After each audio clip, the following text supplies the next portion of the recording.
Ici ce matin, je pensais à la fois où je suis venu à Flagstaff pour la première fois. Ça fait environ, je pense, ça fait près de 38 ans, peut-être 40 ans. Je parlais du fait de gravir la colline. Il n'y avait pas du tout de neige, mais ma petite Model T avait beaucoup de difficultés à gravir la colline. Elle pouvait atteindre 50 km à l'heure, mais c'était 25 dans cette direction-ci et 25 dans cette direction-ci, vous savez, sur certaines de ces routes que nous avions par ici. Et c'était vraiment...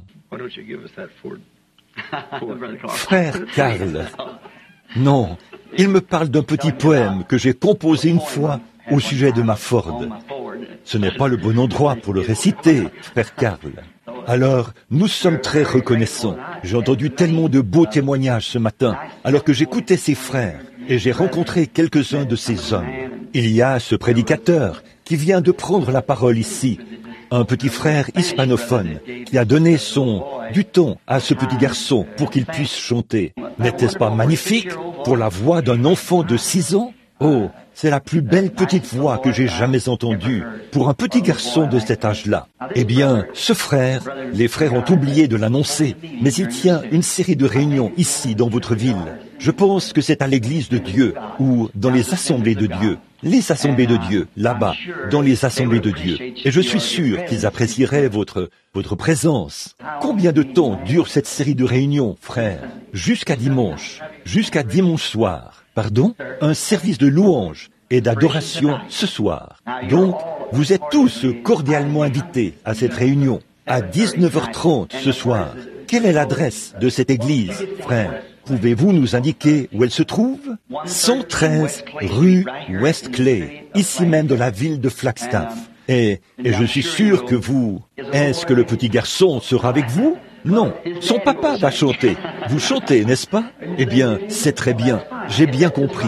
Pour une fois. Eh bien, c'est très rare de voir ça. Mais c'est que d'habitude, quand il y a un talent de la famille, les autres membres de la famille l'ont aussi, je pense. Donc, ils ont le jeûne et la prière. Ça, c'est vraiment bien.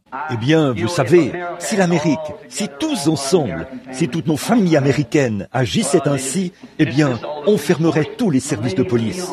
Ce serait déjà le millénium, n'est-ce pas? Nous serions vraiment en première classe à ce moment-là. C'est vrai. Alors, disparaîtrait toute mort, toute maladie, tout chagrin, toute déception, et nous serions avec Christ. Nous sommes donc heureux, et il y a tous ces beaux témoignages que j'entends, et j'ai eu le privilège de rencontrer frère Earl pour la première fois, et hier soir, je parlais avec sa femme, et elle a plusieurs fois été appelée et guérie lors des réunions. Elle a dit qu'elle était sur l'estrade lors de la dernière réunion. Donc, ça nous donne un petit sens de l'humour, en quelque sorte. Je ne me rappelais pas qui était frère Earl, bien que je lui ai serré la main quelque part. Et hier soir, j'étais assis près de la fenêtre, et je l'attendais. Puis, un homme très grand de taille s'est approché. Il avait une moustache noire. J'ai dit, le voilà, c'est lui. Et alors, quand Bill, mon fils, a dit, oh non, a-t-il dit, ce n'est pas frère Earl, ça. Il est beaucoup plus jeune que cet homme-là. Et j'ai donc eu l'occasion de rencontrer sœur Earl ici hier soir. Et j'ai eu le privilège d'être dans leur charmante maison ici en ville. C'est vraiment une belle ville. J'ai toujours voulu appeler cette ville Flagpole, mât de drapeau, plutôt que Flagstaff, bâton de drapeau. Ici, au sommet de la colline, voyez-vous. Et je vous le dis, s'il y a quelqu'un du Texas ici, là, vous pouvez vous compter. J'ai quitté Tucson hier. Il faisait environ 22 ou 24 degrés, quelque chose comme ça. Et me voici ici ce matin avec un par-dessus. Vous voyez, ce qu'ils ont au Texas, nous l'avons en Arizona, n'est-ce pas? C'est vrai. Nous nous sentons bien ici. Et ce temps de communion fraternelle. Le vieux docteur Bosworth, un ami à moi. Beaucoup d'entre vous ont peut-être connu frère Bosworth. C'était l'un des vieillards les plus saints. Une fois, il s'est adressé à moi. Il a dit, « Frère Branham, savez-vous ce que signifie la communion fraternelle? En anglais, fellowship ?» J'ai dit, « Je pense que oui, frère Bosworth. » Il a dit, « Ce sont deux personnes dans un même bateau. » En anglais, fellows signifie personne et ship signifie bateau. Ils doivent donc partager un peu. Alors, voilà ce que signifie la communion fraternelle. Nous recevons et nous donnons. Nous partageons les uns avec les autres, avec frère Carl Williams et tous les autres. Frère Outlaw, l'une des premières personnes à parrainer une de mes réunions en Arizona, c'était frère Jimmy Outlaw. Et comme frère, nous sommes très proches depuis ce temps-là. Et nous sommes très heureux de vous voir tous, de voir les ministres et tous les frères que nous rencontrons ici. Je n'ai pas le temps de serrer la main à tout le monde, comme j'aimerais le faire, mais c'est une communion fraternelle où nous nous rassemblons. Ça me rappelle la convention de Phoenix. J'ai eu le privilège d'aider à mettre sur pied les chapitres et d'y prêcher. Depuis que les chapitres ont commencé. C'est la seule organisation dont je fais partie. Et en fait, ce n'est pas une organisation, ce n'est qu'un organisme qui œuvre parmi les gens. Et vous, les hommes qui sont ici ce matin, s'il y en a parmi vous qui ne font pas partie de cette association des hommes d'affaires chrétiens du plein évangile, soyez, si vous me croyez sur parole, c'est l'un des meilleurs groupes de gens. Et aux frères dans le ministère, elle n'est pas contre votre Église, elle est pour votre Église. Vous voyez, c'est leur manière d'œuvrer pour l'Église. Alors que je promenais le regard, j'ai vu cette charmante dame qui vient de chanter ce cantique il y a quelques instants. J'ai entendu beaucoup de personnes essayer de le chanter, mais cette dame a la voix qu'il faut pour le chanter. Vous savez, sans couiner, disons. J'ai vraiment aimé cela, madame. C'était très très bien. On m'a dit que c'était la femme d'un des ministres qui sont ici. Et frère, vous devriez lui demander de chanter pour vous endormir chaque soir. Ce serait vraiment agréable, vraiment agréable. Ce chant a été vraiment bien chanté. Je l'ai apprécié. Et ce matin, ça me rappelle un peu une petite histoire. En fait, j'aime la chasse et la pêche. Et c'est l'une des raisons pour lesquelles je suis ici, en Arizona. C'est pour aller chasser et pêcher. J'aime ça. Ainsi donc, une fois, je pêchais dans le New Hampshire. Je suppose que j'ai beaucoup de partenaires ici qui aiment la pêche. Aussi bien les hommes que les femmes. Vous voyez, nous aimons tous cela. Alors, j'avais une petite tente individuelle que j'avais transportée tout là-haut, un peu plus haut, vous savez, où les gens qui sont un peu lourds ou quelque chose comme ça, ils ne pourraient pas grimper jusque là-haut. Il y avait beaucoup de belles truites, des truites mouchetées, des truites brunes, des truites de ruisseau et des truites fardées. Oh, il y en a plein, venant de ces petits affluents, issus des sommets des montagnes, là-bas, dans le New Hampshire. Et de petites truites qui mesuraient peut-être 35 ou 40 centimètres. Il y en a vraiment beaucoup. Et je ne faisais que... J'allais là-bas et j'en attrapais, juste pour le plaisir d'en attraper. Puis, je les relâchais. Si j'en tuais une, alors je la mangeais, voyez-vous, je la ramenais. Donc, il y avait des buissons de saules qui poussaient en hauteur. Et chaque fois que je lançais ma ligne à mouche, j'avais une petite mouche Royal Coachman. Je lançais ma ligne munie de cette mouche. Et elle s'accrochait derrière dans les buissons de saules. Je me suis dit, eh bien, je vais monter là-bas avec une hachette ce matin et je vais couper ces buissons de saules pour éviter que ma ligne s'y accroche. Oh, et j'ai regardé sous un genre de barrage de castors. Et elles étaient là, dans l'eau, n'attendant que le moment où la coachman toucherait la surface. Bon, toute la nuit, j'avais l'habitude de dire que ça se prend dans mes cheveux. Mais maintenant, je n'ai pas assez de cheveux pour que cela s'y prenne. Alors comment il les observait? Alors, ce matin-là, j'ai pris cette hachette. Je suis monté là-haut et j'ai coupé ces buissons de saules. Puis j'ai pêché 3 ou 4 truites que je voulais apprêter pour mon petit déjeuner et revenir ensuite. Eh bien, je ne suis pas un très bon cuisinier. En effet, j'ai dit à ma femme que je ne pouvais pas faire bouillir de l'eau sans qu'elle brûle. Vous pouvez donc imaginer quel piètre cuisinier je suis. Alors, sur le chemin du retour, j'ai vu qu'une brave maman ours et 2 oursons étaient entrés dans ma petite tente. Vous parlez d'un saccage. Vous ne pouvez pas imaginer ce qu'est un saccage tant qu'un ours n'est pas entré dans votre tente. Ce n'est pas ce qu'ils détruisent, ce qu'ils mangent, je veux dire, mais c'est ce qu'ils détruisent. J'avais là un petit poêle, une espèce de petit poêle de berger. Ils sont montés sur ce petit poêle et se sont mis à sautiller juste pour entendre le bruit de ferraille du tuyau. Et ce faisant, ils l'ont mis en pièces, vous savez. Et quand je suis arrivé, j'avais là-dedans une petite carabine rouillée de calibre 22, mais j'avais cette hache à la main. Et vous savez, quand je suis arrivé, cette brave mère est partie en courant d'un côté et a grommelé pour appeler ses petits. Un des petits l'a bel et bien suivi, mais l'autre est resté assis. Un tout petit ours. C'était en mai. Vous savez, il venait de sortir. Il était tout courbé comme ça, le dos tourné à moi. Et je me suis dit, qu'est-ce qu'il est en train de faire? Eh bien, à ce moment-là, elle m'a regardé. Et j'ai regardé autour pour trouver un arbre. Question de savoir quelle distance m'en séparait. Parce qu'elle peut vous griffer, vous savez, à cause de ses petits. Et elle, on ne peut pas les en dissuader, vous voyez. Alors, j'ai observé cette brave mère pendant un moment, vous savez, et elle n'arrêtait pas de grommeler, de faire du bruit. On aurait dit un roucoulement d'oiseaux. Il faudrait que vous connaissiez le son que l'ours fait. Alors, elle a continué de grommeler pour appeler cet ourson. Mais il ne voulait pas venir. Eh bien, j'ai pensé à ma carabine. Et je me suis dit, non, si je vais là-dedans et que je prends cette carabine, si je tire sur cette mère, je laisserai 2 orphelins dans les bois. Et je ne voulais pas être coupable de ça. Et en plus, si elle se mettait à m'attaquer, cette balle de 22 serait un peu petite, vous savez. Et parfois, les coups ne partent pas. Il faut essayer 3 ou 4 fois pour qu'un coup parte. Alors, je me suis dit, eh bien, je vais grimper dans cet arbre-là. Si elle se met à mes trousses, je vais y monter, casser une fine branche et m'en servir pour la fouetter sur le nez. Ils ont le nez très sensible. Là, ils poussent des cris, redescendent et vous laissent tranquille, vous savez. Alors je me suis dit, je monterai dans cet arbre-là. Mais j'étais curieux de savoir ce que faisait ce petit. Oh, il était assis comme ceci. Et je me suis dit, qu'est-ce qu'il fait? Alors, j'ai continué de me faufiler, tout en la tenant à l'œil, vous savez, à m'éloigner davantage, tout en me rapprochant de l'arbre, parce qu'elle n'arrêtait pas de grommeler pour appeler son petit. Alors, je suis allé un peu plus loin. Et savez-vous ce que ce petit avait fait? Bon, j'aime les crêpes épaisses, ou les crêpes américaines, comme vous les appelez ici, je crois. Dans le sud, on les appelle des crêpes épaisses. Je ne suis pas très doué pour les préparer, mais je suis vraiment doué pour les manger. Et vous savez, j'étais un baptiste. Je n'aime pas les asperger.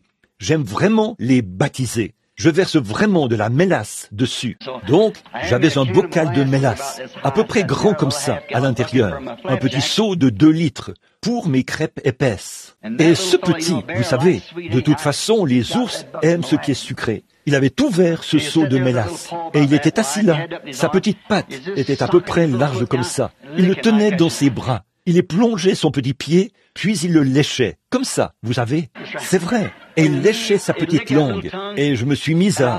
Si seulement j'avais eu un appareil photo à ce moment-là, je vous en aurais montré la photo ce matin, pour que vous voyiez. Et il était là, et plongeait son petit pied, et à le lécher comme ça. Et j'ai crié, « Va-t'en de là !» comme ça. Et il ne faisait aucun cas de moi. Il continuait simplement de lécher, comme ça. Il a complètement nettoyé ce seau, vous voyez. J'ai crié dans sa direction, comme ça. Il s'est retourné et m'a regardé comme ça. Il n'arrivait pas à ouvrir les yeux, tellement il avait de la mélasse partout, vous savez, partout, sur les yeux, sur son petit ventre. Il était plein de mélasse au possible. Et puis, au bout d'un moment, il est allé de côté en titubant et s'est hâté de rejoindre sa mère. Ils l'ont entraîné là-bas, dans les buissons, et se sont mis à le lécher. Ils avaient peur de s'asseoir près du seau, mais ils pouvaient le lécher. Et je me suis dit, si ce n'est pas là un type d'une bonne réunion pentecôtiste à l'ancienne mode, on devient tellement rempli de bonnes choses sucrées, on repart, et quelqu'un peut se mettre à lécher cela. Ça, c'est une vraie réunion de communion fraternelle. Là, nous nous rassemblons comme ceci, pour que chacun de nous puisse plonger la main jusqu'au coude dans le seau des bénédictions de Dieu. Et je suis sûr que c'est ce que vous vivrez lors des réunions de réveil là-bas, aux assemblées de Dieu, celles qui ont lieu en ce moment. Que le Seigneur vous bénisse. L'autre jour, à Phoenix, j'ai dit une chose un peu... J'espère que ça n'avait pas l'air sacrilège. C'était une petite plaisanterie au sujet d'un ministre qui, pendant 20 bonnes années, allait sur l'estrade tous les matins et prêchait pendant 20 minutes, puis s'arrêtait. Et les gens ne comprenaient pas pourquoi il en était ainsi. Ainsi donc, un matin, il a prêché pendant près de 4 heures. Et les diacres l'ont convoqué et lui ont dit, « Pasteur, nous vous aimons vraiment. » Ils ont dit, nous trouvons vos messages merveilleux. Puis ils ont dit, en tant que conseil des diacres, nous vous avons observé et avons noté le temps que vous prenez, exactement 20 minutes tous les dimanches matins. Et ils ont dit, ce matin, vous avez pris 4 heures. Ils ont dit, nous ne comprenons vraiment pas. Il a dit, je vais vous le dire, mes frères. Il a dit, chaque matin, quand je me lève pour prêcher, a-t-il dit, quand vous m'appelez sur l'estrade, je mets sous ma langue un petit bonbon de marque Life Savers. Et a-t-il dit, 20 minutes plus tard, quand ce bonbon est fondu, a-t-il dit, je termine, a-t-il dit, je sais qu'il est temps d'arrêter. Puis il a dit, ce matin, l'erreur, c'est que j'ai pris un bouton. Carl Williams et Joel Rose, qui sont pour moi de très chers frères, des amis vraiment proches. Ils sont allés en ville l'autre jour et m'ont acheté un bouton, à peu près gros comme ça. Mais je ne l'ai pas ce matin. Donc, nous sommes reconnaissants d'être ici. Maintenant, est-ce que quelqu'un ici connaît le docteur Livey? Je ne pense pas, peut-être pas. C'était un prédicateur baptiste, un docteur en théologie. Il a ses diplômes. Au début, c'était un enseignant d'école secondaire, et c'est un homme très bien, un érudit. Je lui ai envoyé mes bandes qui portent sur les 7 âges de l'Église pour qu'il en travaille la grammaire. En effet, mon anglais du Kentucky, avec ses hit, hate, tote, carry, fetch, ne convient pas aux gens qui lisent les livres. Il allait donc en travailler la grammaire pour moi. Et quand il a eu terminé, il l'a renvoyé 2 ou 3 fois pour que je fasse des déclarations supplémentaires. Ce livre est maintenant sous presse, après environ 3 ou 4 ans. Il m'a demandé, il a dit, puis-je écrire un livre qui contient juste mes commentaires? J'ai dit, eh bien, je n'y vois aucun inconvénient, frère Lee. Je me disais, puis il a ajouté, je vais vous dire quelque chose. Il a dit, ils ne seront pas vendus, mais ils seront donnés gratuitement. J'ai dit, eh bien là, je suis certain que c'est très bien. Voyez. Ainsi donc, ils ont reçu le parrainage d'une dizaine de personnes qui ont financé cela. Et ça leur a coûté environ $1 500, je pense, d'après ce que j'ai compris, pour 10 000 exemplaires. Donc nous les avons. Ils ont tous été imprimés il y a quelques jours. Et nous n'en avons eu que 2 ou 3 hier. Et Billy les a apportés. Ils sont donnés gratuitement. Bon, je ne l'ai pas lu. Je n'en connais pas le contenu. Mais je suis là. C'est par la foi. Mais je suis sûr que si vous aimeriez en avoir un et que vous nous écrivez à ce sujet, on vous l'enverra gratuitement. Voyez. Et ça s'intitule « Le prophète du XXe siècle ». Et j'ai remarqué que sur la photo ici, au début du livre, bien sûr, beaucoup d'entre vous ont cette photo. Vous l'avez déjà vue. Il s'agit de la photo de l'ange du Seigneur qui avait été prise à Houston, au Texas. Mais on en a retranché une partie. Et je regarde ici, à la fin, combien ici ont déjà assisté à l'une des réunions. Voyons un peu. Je suppose que c'est pratiquement tout le monde. Bien des fois, vous m'avez entendu dire, il y a une ombre suspendue au-dessus de quelqu'un. Maintenant, vous voyez, si vous faites une déclaration et ce n'est pas la vérité, Dieu n'aura rien à voir là-dedans. Vous savez que Dieu n'a rien à voir avec le mensonge. Mais il confirme uniquement ce qui est vrai. Alors, quand il s'est adressé à Moïse, quand il l'a rencontré là, dans le désert, sous la forme de la colonne de feu, là-bas, dans le buisson ardent, puis quand il a fait sortir ses gens, tous ceux qui ont suivi Moïse, et pris part au voyage. Ensuite, il est descendu sur le mont Sinaï, cette même colonne de feu, et il a confirmé que ce que Moïse avait dit était la vérité. Bon, Dieu fait ces choses, il les fait toujours.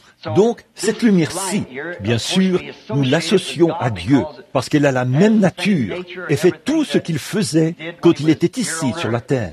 Parlons de cela, je dirais, cette personne-ci, je vois que vous êtes recouverte de l'ombre de la mort, d'une ombre noire. Combien, beaucoup d'entre vous m'ont entendu dire cela. Eh bien, tout récemment, lors d'une réunion ici, il y avait quelqu'un de curieux. Il voulait voir s'il pouvait en prendre une photo au moment où je le dirais. Alors une dame était assise tout près, et cet homme avait un appareil photo.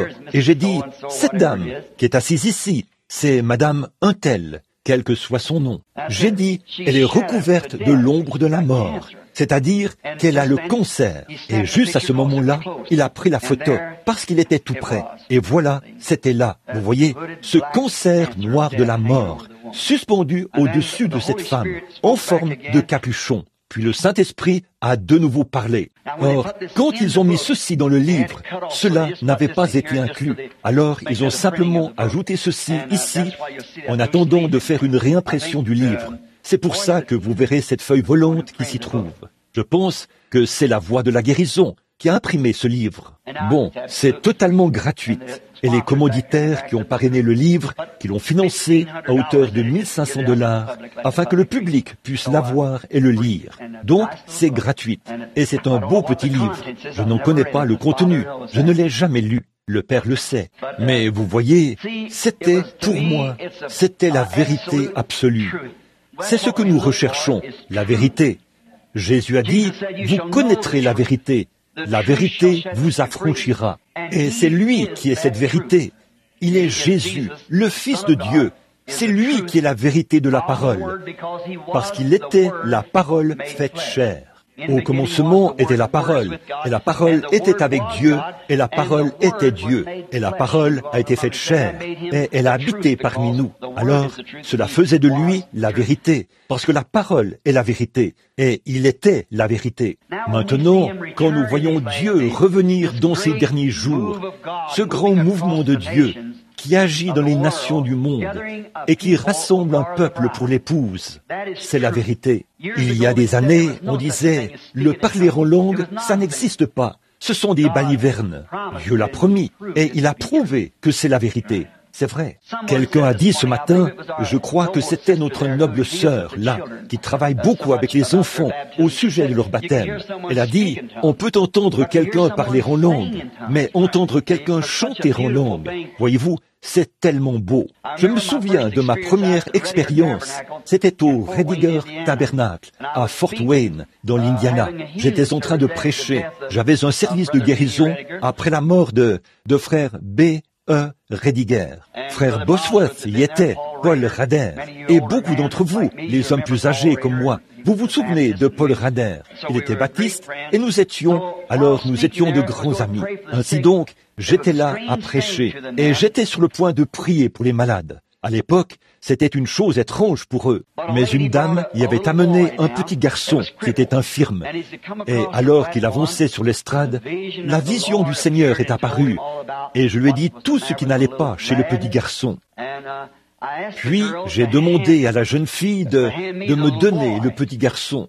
Bon, là, c'est juste par rapport au témoignage de la sœur, pour que vous voyez la joie et les vrais phénomènes de la grâce de Dieu, ce qu'elle est capable de faire, quand elle œuvre selon la parole de Dieu. Vous voyez, la promesse de Dieu pour l'heure. Eh bien, la promesse de Dieu à Noé ne marchera pas pour nous aujourd'hui. La promesse de Dieu à Moïse, nous ne pourrions pas avoir le message de Moïse. Moïse ne pouvait pas avoir le message de Noé. Nous avons le message de l'heure. Nous n'aurions pas pu avoir le message de Luther. Nous n'aurions pas pu avoir le message de Wesley. Maintenant, c'est une autre époque. Dieu a signé sa parole à chaque âge. Et quand cet âge arrive, il envoie quelqu'un pour confirmer ses paroles, pour prouver que c'est vrai. Et là, nous voyons alors en chacun d'eux exactement ce que Jésus a dit quand il était sur la terre. Il a dit, vous bâtissez les tombeaux des prophètes. Et ce sont vos pères qui les y ont mis. Bon, les gens de ma famille sont catholiques, comme vous le savez, puisque nous sommes des Irlandais. Maintenant, ils parlent de Saint Patrick. Les catholiques prétendent qu'il était l'un d'entre eux. Eh bien, il est à peu près aussi catholique que moi. Ils parlent de Jeanne d'Arc. Ils ont brûlé cette jeune fille sur le bûcher, comme sorcière.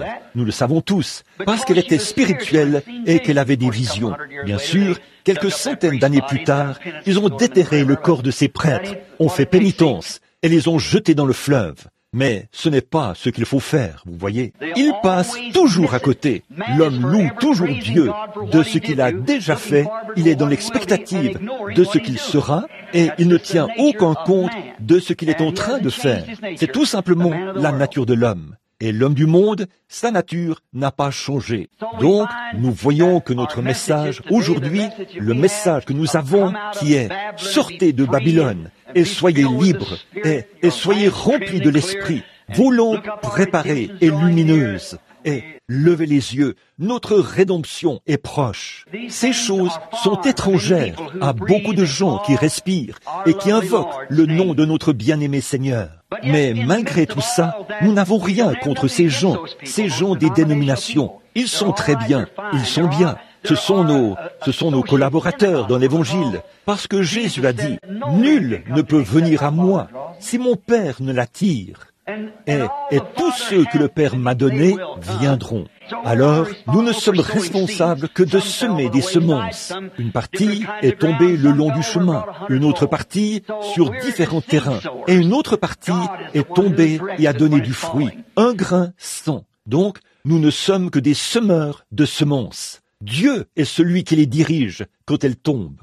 Et maintenant, nous prions pour que ce matin, peut-être, une petite semence tombe quelque part, qui encouragera peut-être quelqu'un, de la même manière qu'un homme. Pour terminer mon témoignage au sujet de la petite dame dont je voulais parler, cette dame avait amené ce petit enfant, un petit garçon, je pense d'environ 10 ou 12 ans, ou peut-être même pas cet âge-là, puisqu'elle le portait, et elle me l'a tendu. Et juste à ce moment-là, alors que je priais pour l'enfant, d'un bond, ce petit garçon s'est dégagé de mes bras, et il s'est mis à courir sur l'estrade, devant près de 3500 ou 4000 personnes.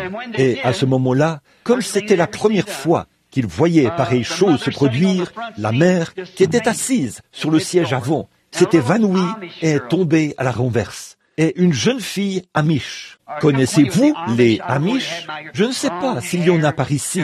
Elles ont de longs cheveux. Ce sont des gens très doux, très soignés et gentils. Vous savez, parmi tous les Ménonites ou les Amish et tout, on ne compte pas un seul cas de délinquance juvénile. Vous pouvez les trouver bizarres, si ça vous chante, mais dans nos foyers, il nous manque quelque chose qu'ils ont. On ne trouve dans aucun registre de tribunal la moindre trace de délinquance juvénile parmi eux. Ils élèvent leurs enfants d'une certaine manière, et c'est ce chemin-là qu'ils suivent. Et cette jeune femme était une pianiste bien connue, une belle jeune femme, qui avait de longs cheveux blonds retenus en arrière. Et quand elle a regardé, or, elle était Amish. Elle ne savait rien du pentecôtisme, et moi non plus. Mais quand elle a regardé sur l'estrade, et qu'elle a vu ce petit garçon qui marchait là, elle a levé ses mains en l'air. Je sais que du fanatisme, ça existe, et j'espère ne pas être enclin à cela. Je ne suis pas un menteur, et si je me trompe, je ne le fais pas exprès. Je le fais inconsciemment. Mais cette jeune fille a levé les mains en l'air, et ses cheveux sont tombés sur ses épaules, et elle s'est mise à chanter dans une langue inconnue. Elle était en train de jouer le cantique « Le grand médecin est proche maintenant ». Le compatissant Jésus. Quand elle s'est levée d'un bond, je sais que ceci aura l'air très étrange, là. Mais cette jeune fille n'avait jamais rien su du parler en langue, mais elle chantait dans une langue inconnue. Le grand médecin est proche maintenant, le compatissant Jésus. Et ce piano a continué de jouer, le grand médecin est proche maintenant, le compatissant Jésus. Eh bien, les gens ont afflué vers l'autel, et partout dans le balcon et sur le sol, les gens qui poussaient des cris. Cette jeune fille se tenait là, le visage levé, comme ça, en parlant en d'autres langues. Et les touches d'ivoire du piano continuaient de descendre et de monter. Le grand médecin est proche maintenant, le compatissant Jésus. Il réconforte le cœur abattu. Aucun autre nom que Jésus. Oh, l'œil n'a point vu et l'oreille n'a point entendu ce qui a été préparé pour nous. Vous savez ce que je pense? Pourquoi accepterions-nous de prendre un substitut ou quelque chose qui n'est qu'un faux semblant, alors que les cieux sont remplis de l'authentique, de la vraie puissance de Dieu, qui peut libérer une âme, qui peut faire quelque chose pour nous? Que Dieu vous bénisse. Bon, il y a tellement de choses. Je ne vous ai pas dit où vous pouvez vous procurer ce livre, voyez, boîte postale 325 à Jeffersonville. Et si vous écrivez, eh bien, ils vous l'enverront. Ou bien, si vous assistez à l'une des réunions, ils les donneront gratuitement là-bas. Maintenant, je suis très reconnaissant de ce merveilleux moment de communion fraternelle. Et ce matin, je pensais à une petite histoire que j'avais l'habitude de raconter chez les hommes d'affaires chrétiens au sujet de Zachée. Beaucoup d'entre vous m'ont entendu raconter cela. Combien ce jeune homme ne croyait pas au discernement que faisait le Seigneur. Bien sûr, je pense que, comme on le voit dans chaque âge, on voit l'authentique, puis on voit une imitation. Et nous sommes bien obligés de supporter cela. Mais les gens qui réfléchissent profondément et qui sont versés dans les Écritures, ils comprennent, vous voyez. Et nous, peu importe. Quand Madame Aimée Semple McPherson, quand elle était ici sur la terre, dans son ministère, on dit que presque toutes les femmes prédicateurs portaient ces espèces d'ailes, vous savez, ou des robes comme ça, et elles portaient leur Bible. Regardez donc les Billy Graham qui sont dans le pays aujourd'hui. Mais vous savez, Billy Graham ne pourrait jamais prendre votre place. Je ne pourrais pas prendre la place de Billy. Il ne pourrait pas prendre la mienne. Je ne peux pas prendre la vôtre. Et vous ne pouvez pas prendre la mienne. Vous êtes un individu en Dieu. Dieu vous a fait tel que vous êtes, dans un but. Si seulement nous pouvions trouver notre place et y rester. Si nous essayons de faire autre chose, alors vous voyez, nous sommes dans le territoire de quelqu'un d'autre. Et là, nous serons en train de tâcher le tableau de Dieu. Prenons par exemple Billy Graham, dans le monde dénominationnel d'aujourd'hui. C'est lui qui, comme on le dirait dans le jargon du football, c'est lui qui a le ballon. Maintenant, si vous essayez d'arracher le ballon à votre propre coéquipier, là, vous ne faites que semer la pagaille dans votre équipe. Protégez votre coéquipier, voyez-vous. Continuez de le protéger. Éloignez de lui tous les joueurs adverses pour qu'il puisse filer avec le ballon. Et au bout d'un moment, vous marquerez un essai. Jésus viendra et tout sera terminé. Que le Seigneur vous bénisse. Maintenant, je vais continuer avec ce que je disais au sujet de cet homme, Zachée. Je disais qu'il était là-haut, dans l'arbre, vous savez, bien caché dans le feuillage. Puis, quand il est descendu de l'arbre, il est allé chez lui en compagnie de Jésus. Et j'ai dit, il est devenu membre du chapitre des hommes d'affaires du plein évangile. Alors, s'il y a des Zachées ici ce matin, j'espère que vous suivrez ce bon conseil et que vous deviendrez membre des hommes d'affaires du plein évangile. Vous dites, le plein évangile? Oui, monsieur. C'est la seule chose que Jésus aurait prêché. Ça aurait été le plein évangile. C'est vrai, n'est-ce pas? Certainement, puisqu'il était le plein évangile. C'est vrai, il ne pouvait pas se renier. Mais maintenant, j'ai noté ici quelques passages de l'Écriture pour un petit texte simple. Ça ne me prendra que quelques minutes, si vous voulez bien me supporter. Et avant de les aborder, bon, pour notre petite communion fraternelle, nous avons parlé de cet ours qui a plongé les pattes dans le seau et tout. Mettons à présent tout cela de côté et disons-nous que nous faisons connaissance. Et là, nous voulons maintenant entrer dans les profondeurs de la parole. Maintenant, courbons la tête alors que nous l'abordons. En effet, nous n'avons pas le droit d'aborder la parole sans avoir d'abord parlé à l'auteur. Pendant que nous avons la tête inclinée, les yeux fermés, j'espère que notre cœur est incliné, comme l'est notre tête. Je me demande, alors que je lève les yeux et que je promène le regard dans l'auditoire, s'il y a quelqu'un ici qui lèverait la main pour dire « Frère, cher ministre, pensez à moi dans la prière. J'ai un besoin aujourd'hui. Que Dieu vous bénisse. Que Dieu vous bénisse. » Maintenant, il voit votre main. Il sait ce qu'il y a sous votre main, dans votre cœur. Puisse-t-il vous l'accorder? Voilà ma prière. Dieu bien-aimé, alors que nous sommes reconnaissants pour ce bâtiment, du fait que nous, tes humbles enfants, nous puissions nous rassembler ici pour simplement parler et avoir de la communion fraternelle. Être nous-mêmes, alors que nous nous abandonnons à Christ et que nous désirons devenir davantage comme lui. Nous sommes des frères dans le ministère, Seigneur. Il y a assis ici des hommes qui sont beaucoup plus aptes à se tenir ici pour apporter cette parole que moi, ton indigne serviteur. Mais c'est à moi qu'il incombe de le faire. Et Père, je prie aujourd'hui que s'il m'arrivait de dire quelque chose qui ne serait pas conforme à la volonté de Dieu, qu'avant que je le dise, tu fermeras ma bouche, comme tu l'as fait pour la gueule des lions un jour, pour les empêcher de faire du mal à Daniel. Père, nous te demandons maintenant de te souvenir de chacun de nous, sans exception, de chaque ministre, et au sujet de ce réveil qui accourt ici dans la ville, Seigneur, là-bas, aux assemblées de Dieu.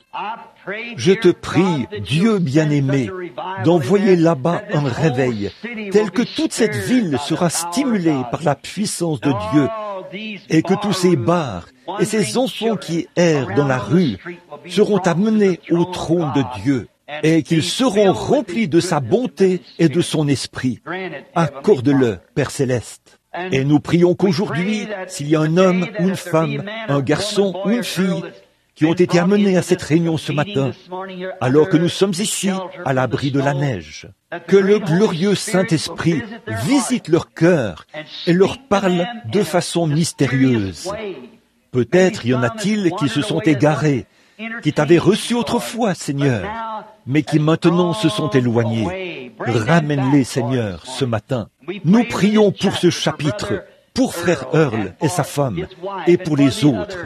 Accorde-le, Seigneur. Maintenant, romps pour nous le pain de vie, alors que nous ouvrons les pages de la parole, parce que nous savons que la Bible ne peut être un objet d'interprétation particulière. Mais Dieu n'a pas besoin de nous pour interpréter sa parole. Il est son propre interprète. Un jour, il a dit que la lumière soit, et la lumière apparut. Il a dit, une vierge concevra. Et elle l'a fait. Et dans les derniers jours, je répandrai mon esprit sur toute chair. Peu importe ce que le monde en a dit, il l'a fait. Il n'a pas besoin d'interprète. Il interprète ses propres paroles, en les faisant vivre et en confirmant qu'elles sont vraies. Viens dans nos cœurs, Seigneur Jésus, et interprète pour nous aujourd'hui les choses dont nous avons besoin. Nous le demandons au nom de Jésus. Amen. Maintenant, si vous voulez bien prendre votre Bible, je crois que je n'ai jamais eu un message que j'ai essayé d'apporter sans avoir préalablement lu la parole. En effet, ma parole faillira. Je suis un homme, mais sa parole ne peut tout simplement pas faillir. Il est Dieu. Alors, prenons-la maintenant pour lire un petit texte. Et nous terminerons dans environ 30 ou 40 minutes, si le Seigneur le veut. Maintenant, dans l'Apocalypse, nous souhaitons prendre le chapitre 3 de l'Apocalypse, à partir du verset 14. Nous voulons en lire juste une partie. C'est un message adressé à l'âge de l'église de Laodicée. Je crois et je suppose que la plupart des gens qui sont remplis de l'Esprit et les lecteurs de la Bible croient et pourraient dire Amen à cela, que nous sommes dans l'âge de l'église de Laodicée, parce que c'est le dernier âge. Écoutez le message qui fait état de la situation de l'Église en ce moment. Écris à l'ange de l'Église de Laodicée.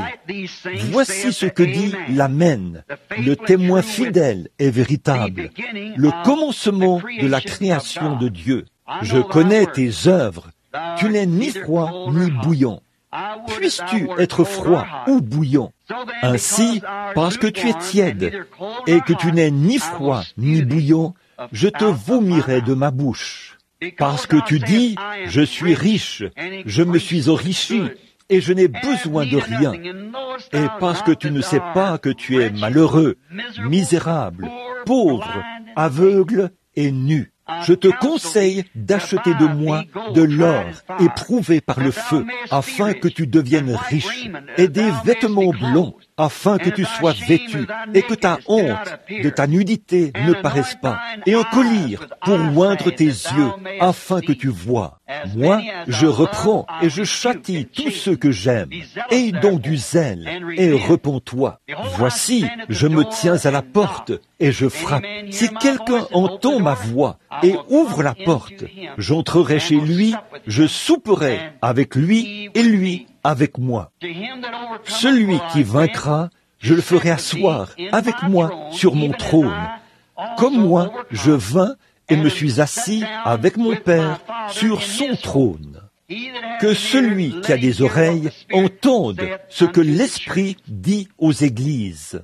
Que le Seigneur bénisse la lecture de cette parole. Maintenant, pendant quelques instants, je veux parler d'un petit sujet intitulé « Des portes à l'intérieur de la porte ». Des portes à l'intérieur de la porte. Maintenant, ceci, c'est très « des portes à l'intérieur de la porte ».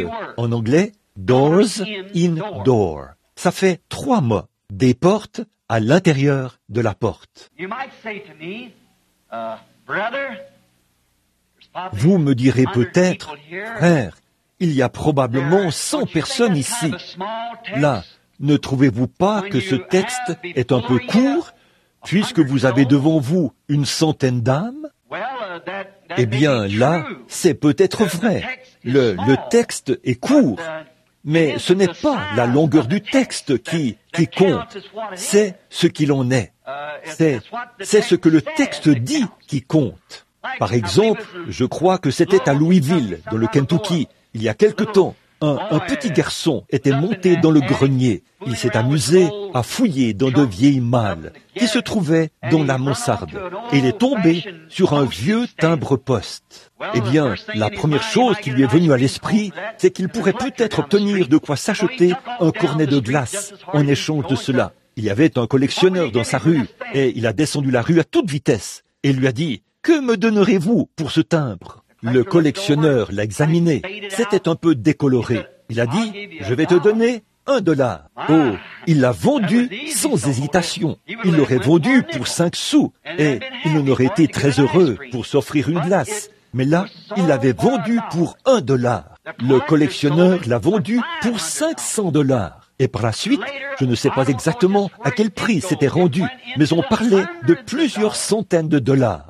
Voyez-vous, ce petit bout de papier n'était pas grand-chose. C'était juste un morceau de papier que vous ne vous seriez pas donné la peine de ramasser par terre. Mais ce n'était pas ce morceau de papier qui comptait, c'est ce qui était sur ce morceau de papier qui comptait. Et c'est pareil pour la lecture de la parole de Dieu. Ce n'est pas simplement le papier, la valeur du papier ou la taille du papier, mais ce qui est écrit sur ce papier. Et une seule parole suffit pour sauver le monde, si on la reçoit telle qu'elle.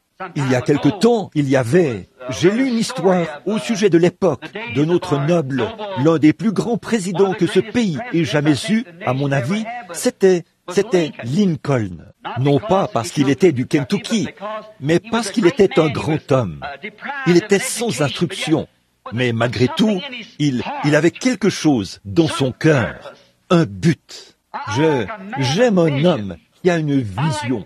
J'aime les gens qui ont quelque chose pour lequel ils se battent, et non ceux qui restent là à dire, eh bien, quoi qu'il arrive, nous nous en accommoderons. Oh, attelez-vous à la tâche. Et Lincoln n'a jamais laissé son manque d'instruction lui faire obstacle. Il avait quelque chose à faire. Je pense que chaque chrétien devrait être comme ça.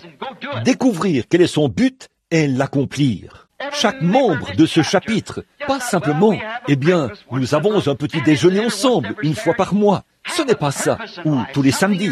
Ayez un but dans la vie. Quelque chose que vous comptez faire. Faisons. Dieu vous a placé ici. Faites donc quelque chose. Tous les membres de chaque église. Un réveil à court dans la ville. Ce réveil est là dans un but. Tirons-en quelque chose. Faisons quelque chose à ce sujet. Monsieur Lincoln. Il y avait un jeune homme, il était allé à la guerre, et c'était un lâche au départ. Et à son tour de remplir son devoir, il a déserté son poste. On a rapporté quelque chose contre lui, pour lequel il allait être exécuté. Et c'était affreux. Et un jeune compagnon qu'il aimait beaucoup est allé voir M. Lincoln pour obtenir sa grâce.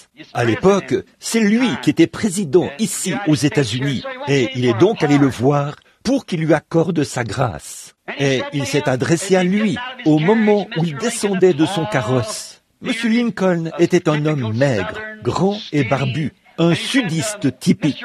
Il a dit, « Monsieur Lincoln, il y a un jeune homme qui mourra dans 2 jours. Il sera fusillé parce qu'il a déserté au moment du combat. » Et il a ajouté, « Monsieur Lincoln, ce jeune homme n'est pas un mauvais garçon, mais au vu de tous ces coups de mousquet et des gens qui mouraient, il était nerveux. Et il était tellement troublé qu'il a levé les mains et s'est mis à crier. Il s'est précipité là et il a dit, « J'ai connu ce jeune homme. » Il a dit, « Monsieur Lincoln, rien ne peut l'en épargner si ce n'est votre nom inscrit sur ce bout de papier. Voulez-vous le lui accorder ?» Bien sûr, cet homme qui était chrétien a tout de suite signé le papier. Un tel est gracié. Il a signé son nom, Abraham Lincoln, président des États-Unis. Le messager est reparti à toute vitesse. Il a couru jusqu'à la cellule et a dit, « Tu es libre, tu es libre. Voici la signature de Monsieur Lincoln. Monsieur Lincoln, tu es libre. »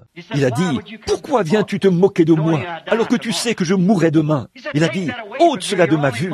C'est juste pour te moquer de moi. » Et il ne voulait pas l'accepter. Il a dit, « Non, je n'en veux pas. » Il a dit, tu veux simplement... Il a dit, si c'était du président, a-t-il dit, il y aurait les armoiries, et ce serait écrit sur le papier approprié. Il a dit, mais c'est sa signature.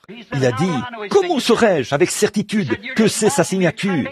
Il a dit, tu es simplement en train de te moquer de moi, tu cherches à me détendre. Puis il s'est mis à hurler, et il lui a tourné le dos. Ce jeune homme a été fusillé le lendemain matin. Une fois cet homme mort, comme au bas de ce papier figurait le nom du président, avec la mention « gracié ». Alors quoi? Cette situation a été jugée à la Cour fédérale. Et voici l'arrêt qui a été rendu dans nos cours fédérales, qui est l'autorité suprême de tous nos tribunaux. Parfois, ce qu'ils décident, nous ne sommes pas d'accord avec cet arrêt, mais nous devons quand même nous y conformer. Vous voyez? Parce que c'est le poteau d'attache. C'est le point de référence final. Voici donc l'arrêt qui a été rendu. Un pardon n'est pas un pardon, à moins d'être accepté en tant que pardon. Et c'est pareil pour la parole de Dieu. C'est un pardon, si on l'accepte en tant que pardon. Et c'est la parole de Dieu. C'est la puissance de Dieu pour ceux qui la croient et l'acceptent. Peu importe si vous regardez cela et que vous dites « Oh, on en a brouillé le sens. Il en existe 1 million de versions et tout. » C'est peut-être le cas pour quelqu'un. Mais pour moi, c'est toujours la parole de Dieu. Jésus-Christ, le même hier, aujourd'hui et éternellement. Il est tenu de s'en tenir à cette parole. Eh bien, il devra juger l'Église un de ces jours. Et s'il la juge par l'Église catholique, comme il prétend qu'il le fera, alors par laquelle des Églises catholiques le fera-t-il? Elles diffèrent les unes des autres. S'il la juge par les méthodistes, vous baptistes, vous êtes perdus. S'il la juge par les pentecôtistes, tous les autres sont perdus. Mais ce n'est pas par l'Église qu'il jugera. La Bible dit, il jugera le monde par Jésus-Christ. Et Christ, c'est la parole. Donc vous voyez, nous n'avons pas d'excuse. C'est par la parole de Dieu qu'il nous juge. Et peu importe combien petit est un mot, la signification de ceci, dit Apocalypse 22, 18. Je vais commencer d'abord par la Genèse. Il a donné à la race humaine sa parole, afin que les gens soient fortifiés face à la mort, au péché, au chagrin ou à toute autre catastrophe. Une chaîne constituée de ces paroles. Tu ne toucheras point à tel arbre, car le jour où tu en mangeras, ce jour-là, tu mourras. Et la force d'une chaîne se mesure à son maillon le plus faible. Et nos âmes passent au-dessus de l'enfer, attachées à cette chaîne. Il suffit d'en briser un seul maillon, c'est tout. Ève n'a jamais transgressé une phrase entière. Elle a transgressé une seule parole, sous l'incitation de Satan. C'était au tout début du livre. Au milieu du livre, Jésus est venu et il a dit, l'homme ne vivra pas de pain seulement, mais de toute parole. Pas d'une partie, un mot ici et là, mais de toute parole qui sort de la bouche de Dieu. Quand il est mort, il est ressuscité, est allé au ciel, est revenu et a donné à Jean ce qu'il a dit ici, après sa résurrection. On a dit, qu'arrivera-t-il à cet homme-ci? Jésus a dit, que t'importe s'il demeure jusqu'à ce que je vienne. Il était conscient qu'il ne parlait pas précisément de sa vie, mais de son ministère qui allait demeurer. Et au chapitre 4 de l'Apocalypse, il l'a fait monter et lui a montré toutes les choses qui allaient venir. Ces choses que nous vivons, y compris ce texte aujourd'hui. Et puis, au chapitre 22, le dernier chapitre, au verset 18, il a dit, quiconque retranchera une seule parole de ce livre, ou y ajoutera une seule parole, sa part sera retranchée du livre de vie. Voyez, donc, nous croyons que l'homme vit de chaque parole de Dieu. Je le crois, et je sais que c'est vrai. Peu importe combien elle est petite, il suffit d'une seule parole, et c'est fichu. Parlons de ce qui peut être petit et insignifiant, comme je vois que beaucoup de mes amis canadiens sont assis ici. Je me souviens que j'étais au Canada quand le roi George, celui pour qui j'ai eu le privilège d'aller prier, et qui a été guéri de la sclérose en plaques. Ce jour-là, il souffrait de cette sclérose, et il avait aussi un problème d'estomac, un ulcère, comme beaucoup d'entre vous, les Canadiens le savent, et les Américains aussi. Mais alors qu'il passait là-bas, assis dans son carrosse, il était un roi. Il se tenait comme un roi. Sa jolie reine était assise à côté de lui, vêtue de sa robe bleue, alors qu'il descendait les rues. Et je me tenais là, avec un de mes amis, Et quand ce carrosse est passé devant nous, il a simplement tourné la tête et s'est mis à pleurer. J'ai mis la main sur son épaule et j'ai dit, « Qu'est-ce qu'il y a ?» Il a dit, « Frère Branham, voilà mon roi et sa reine qui passe. » Eh bien, j'ai apprécié ça.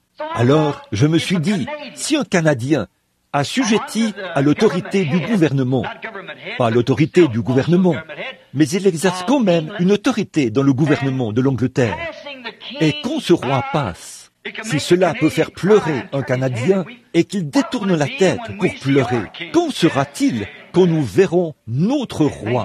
Et quand on y pense, notre rôle sera celui de la reine. Alors, on avait fait sortir tous les enfants des écoles, les petits-enfants, et on leur avait remis de petits drapeaux britanniques. Le drapeau du Canada porte un autre nom. Frère Fred, comment s'appelle le drapeau canadien? L'Union Jack. Mais on leur avait remis de petits drapeaux britanniques qu'ils devaient agiter. Et au passage du roi, tous les petits-enfants étaient là à brandir leur petit drapeau et à pousser des cris en l'honneur du roi. Et il y avait un orchestre qui jouait « Que Dieu protège le roi » alors qu'il défilait dans la rue.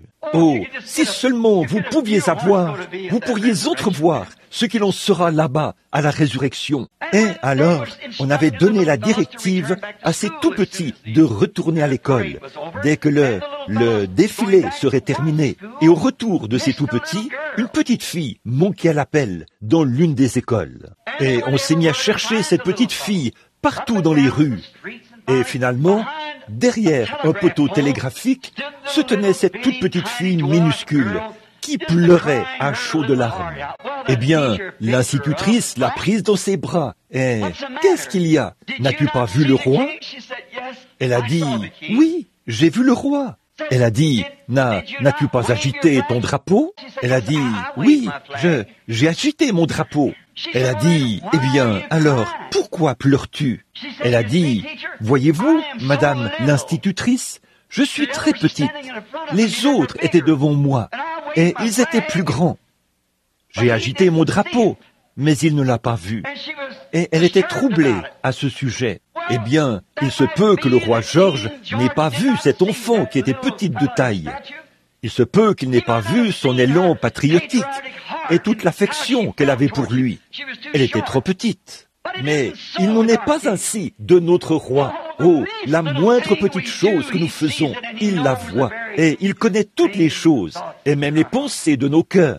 Tout ce que nous faisons, peu importe combien c'est petit. Et comment le servons-nous? En nous servant les uns les autres. Si je ne vous aime pas, comment puis-je l'aimer? Voyez, tout ce que vous ferez à mes enfants, c'est à moi que vous l'aurez fait. Voyez, ce sont les petites choses que nous négligeons parfois de faire, qui brisent toute la chaîne, voyez-vous, et nous sommes insouciants, simplement axés sur les dénominations, et nous oublions ces petites choses qui constituent vraiment l'essentiel. Tout, chaque parole de Dieu est essentielle. On ne peut rien en laisser de côté. Nous devons en prendre chaque parole, telle qu'elle a été écrite. Je me tiens à la porte, a dit Jésus, dans cet âge de Laodicée, et je frappe. Avez-vous remarqué? C'est le seul âge de l'Église où il était expulsé de son Église. Dans tous les autres âges de l'Église, il était à l'intérieur de l'Église. Au jour des méthodistes, des luthériens, et ainsi de suite, il était à l'intérieur de l'Église. Mais ici, il se trouve à l'extérieur. Nos credos et tout ça l'ont chassé de l'Église. Mais il se tient là dehors et il continue de frapper. Celui qui entendra et ouvrira la porte, j'entrerai chez lui, je souperai avec lui et je lui donnerai la guérison de ses yeux et des vêtements et je lui donnerai les richesses du ciel. Celui qui m'entendra frapper. Je me disais que je me souviendrais du nom de l'artiste qui a dessiné ce tableau, peint le tableau plutôt, à la porte. Quand vous savez, tous les grands tableaux doivent d'abord passer par la ligne ou la galerie des critiques, avant qu'on puisse l'exposer au temple de la renommée. Aujourd'hui, l'original de ce tableau vaudrait des millions de dollars. Mais vous voyez, c'est comme l'Église, elle doit passer par la galerie des critiques. Nous y passons. On vous traitera d'exalté, on vous traitera de tous les noms. Mais si seulement vous pouviez conserver votre position en Christ, alors un jour, il nous fera entrer dans le temple de la renommée. mais nous devons d'abord subir la critique. C'est là que notre petitesse ressort. C'est là qu'elle brille. Celui qui ne supporte pas le châtiment est un enfant illégitime, et non un enfant de Dieu. Peu importe combien il a adhéré à l'Église, et tout ce qu'il a fait, il est toujours, s'il ne peut pas supporter le châtiment, il est illégitime. Il n'est pas un vrai enfant de Dieu, mais un vrai et authentique enfant de Dieu ne prête pas attention à ce que le monde dit. Toute autre chose est secondaire. Sa pensée est fixée sur Christ et ça règle la question. Oui, tout ce que Christ dit de faire, il le fait. Partout où l'agneau va, ils le suivent. Partout. Et là, vous voyez son apparition, sa présence et ce qu'il fait. Il est toujours avec son peuple, son épouse. Il la courtise. Un de ces jours, il y aura un souper des noces. Et cependant, cet artiste, quand le tableau était soumis à la critique, un groupe de critiques s'est rassemblé autour de cet artiste. Son nom m'échappe, je cherche, mais c'est Michel-Ange qui me vient à l'esprit. Mais il était le sculpteur du monument de Moïse. Bon, je n'arrive pas à me souvenir de son nom. Mais quoi qu'il en soit, on lui a dit « Votre tableau est remarquable ». Et d'ajouter « Je n'ai rien à redire sur votre tableau ». Il a dit « Le fait qu'il tient une lanterne dans sa main montre que c'est aussi dans la nuit, la plus sombre, qu'il vient. » Il a dit « Et puis, il est à la porte. La tête, elle aurait penché vers l'avant pour s'assurer de ne pas manquer le moindre appel. Il a l'oreille tendue vers la porte et il frappe à la porte. Il a dit « Mais, vous savez, monsieur, il y a une chose que vous avez oubliée dans votre tableau. » Or, cet artiste, il lui a fallu toute une vie pour le peindre. Il a dit « Qu'est-ce que j'ai oublié, monsieur ?» Il a dit « Peu importe combien il frappait, vous voyez, vous avez oublié d'y mettre un loquet. Il n'y a pas de loquet sur la porte. Observez la porte. Il n'y a pas de loquet dessus. »« Oh, a dit l'artiste, je l'ai peint ainsi. » Voyez-vous, monsieur, a-t-il dit, le loquet est à l'intérieur. C'est à vous d'ouvrir la porte. C'est vous qui ouvrez la porte. Oh, pourquoi un homme frappe-t-il à la porte de quelqu'un? C'est parce qu'il veut entrer. Il cherche à entrer. Il a peut-être quelque chose à vous dire, ou il veut avoir une conversation avec vous. Il a un message pour vous. Et c'est pour ça que les uns frappent aux portes des autres. Ils ont des raisons de le faire. On ne saurait le faire sans raison. Vous n'iriez pas chez quelqu'un à moins d'avoir une raison qui vous pousse à y aller, même si ce n'est que pour le visiter, lui apporter un message ou quelque chose. Il y a une raison pour laquelle quelqu'un irait frapper à la porte d'un autre. Là où il y a une question, il faut qu'il y ait une réponse. Il ne peut pas y avoir de question sans qu'il y ait une réponse. Et c'est ce que nous cherchons dans la Bible. C'est la Bible qui a la réponse aux questions qui se posent aujourd'hui. Et Christ est la réponse. Bon, beaucoup de gens importants ont frappé à des portes tout au long de l'histoire. Et beaucoup ont frappé dans le passé. Et il est probable que si le temps continue d'avancer, il y en aura beaucoup plus, des gens importants. Bon, tout d'abord, peut-être que si quelqu'un frappait à votre porte, si vous le pouviez, vous tireriez discrètement le rideau pour voir qui est là. Si vous êtes occupé, comme nous prétendons l'être aujourd'hui, nous sommes trop occupés pour aller à l'église, trop occupés à faire ceci. Et vous savez, mon église ne croit pas à ce genre de choses. Et vous voyez, nous sommes parfois un peu décalés par rapport à la parole. Mais vous tirerez le rideau pour chercher à voir qui se tient là. Et si c'est un homme important, vous courez vite à la porte. Maintenant, faisons un petit saut en arrière et prenons quelques personnes qui ont frappé. Faisons un saut en arrière pour examiner le cas de Pharaon en Égypte. Il y a bien des centaines d'années. Qu'en serait-il si Pharaon, en tant que roi d'Égypte, se rendait chez un paysan et que ce paysan était, disons, en désaccord avec le Pharaon et qu'il n'adhérait pas à sa politique et ne partageait pas son avis. Mais voici que Pharaon se tiendrait là, devant la porte d'un maçon ou d'un tripoteur de boue, comme on les appellerait là-bas en Égypte. Il tirerait son rideau. Et voici qu'à la porte se tiendrait le puissant Pharaon. Il frapperait à la porte, le sourire aux lèvres. Eh bien, ce paysan ouvrirait la porte et dirait « Entrez, ô grand Pharaon, puisse votre humble serviteur trouver grâce à vos yeux. S'il y a quoi que ce soit dans mes murs, je ne suis rien d'autre que votre esclave, ô Pharaon. » Vous m'honorez plus que mes compatriotes. Vous voici chez moi, alors que je ne suis qu'un pauvre homme. Vous ne rendez visite qu'aux rois et aux nobles et aux gens importants. Et moi, je suis sans importance. Mais vous m'avez rendu visite. Vous m'avez honoré, ô Pharaon.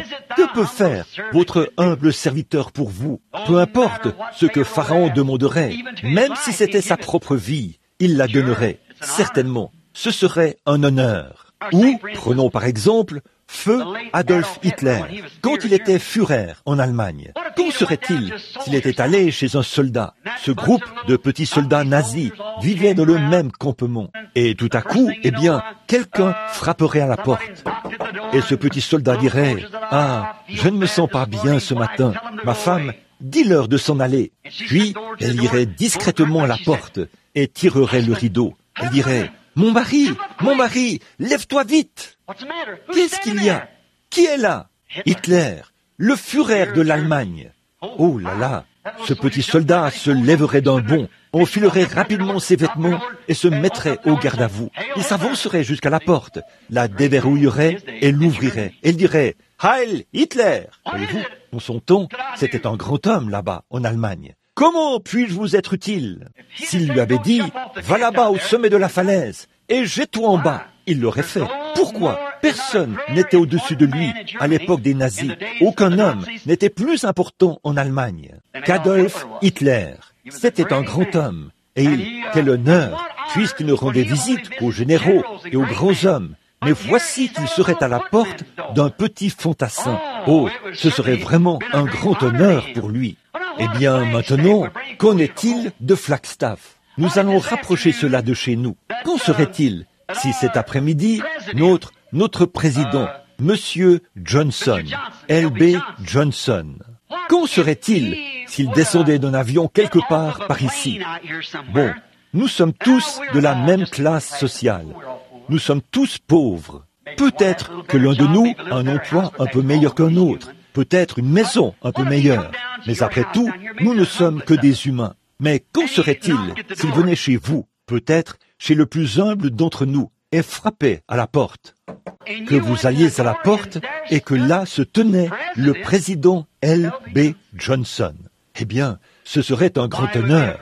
Il se peut que vous ne soyez pas d'accord avec lui sur le plan politique. Mais vous seriez honoré d'avoir le président des États-Unis à votre porte. Qui êtes-vous? Ou qui suis-je? Et voici que Lyndon Johnson se tient là, à votre porte. Même si vous êtes socialiste ou républicain, ou bien que vous soyez à 1000 lieues d'être en accord avec lui, ce serait quand même un honneur. Vous savez quoi? Du fait que cet honneur vous a été accordé, eh bien, la télévision présenterait cela à l'écran ce soir. Certainement.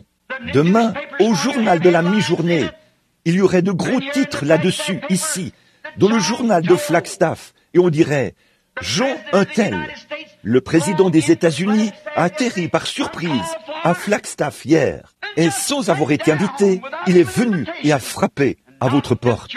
Quelle humilité! Ce président aurait la réputation d'être un homme humble, un homme qui, malgré sa grandeur, viendrait chez moi ou chez vous. Nous ne sommes rien. Pourtant, il viendrait pour nous parler.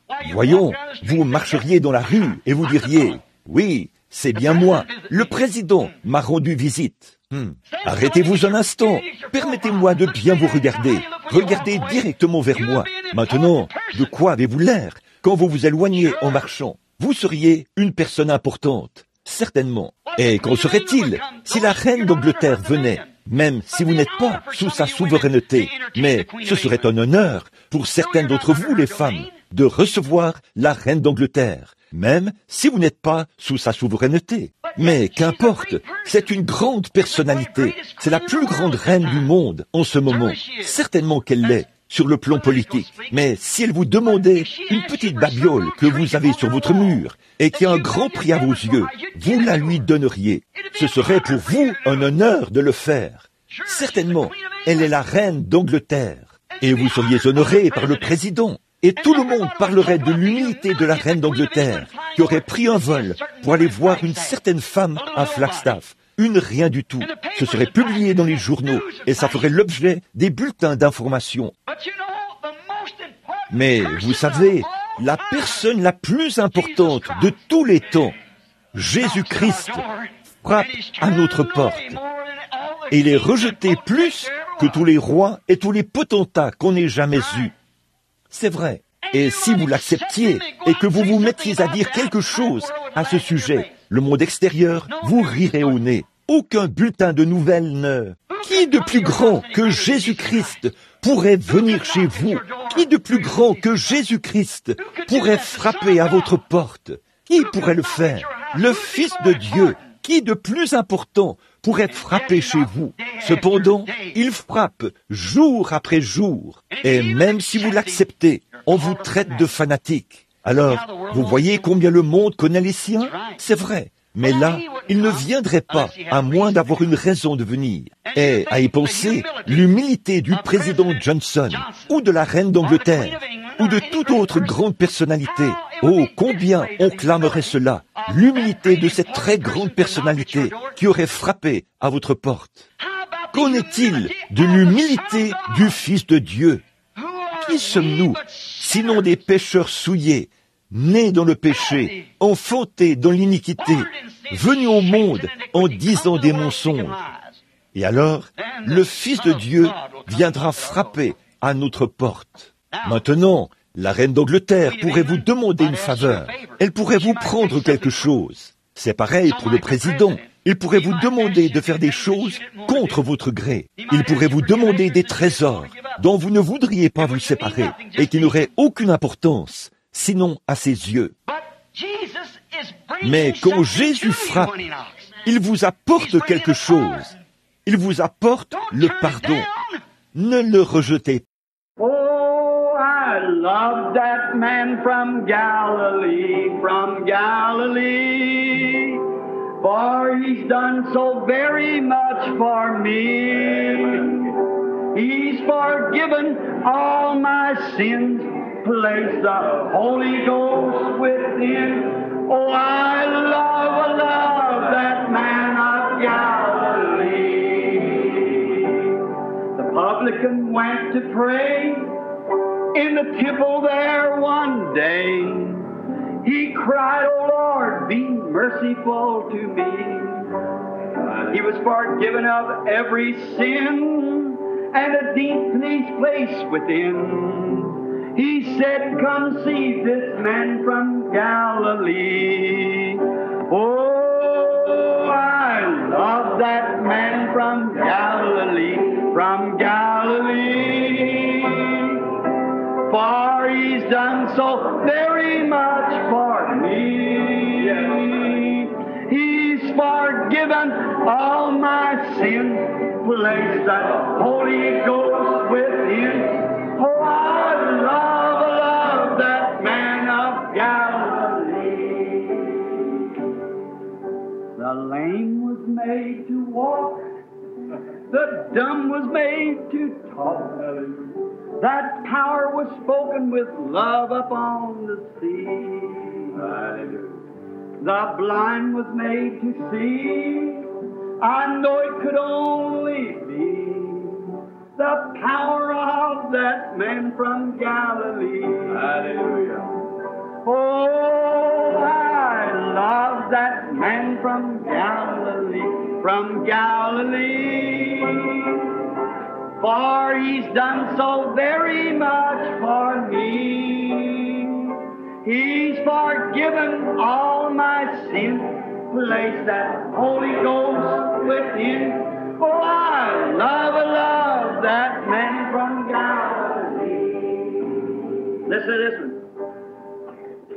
The woman at the well, he all her sins did tell. How 5 husbands she had at that time. That was him.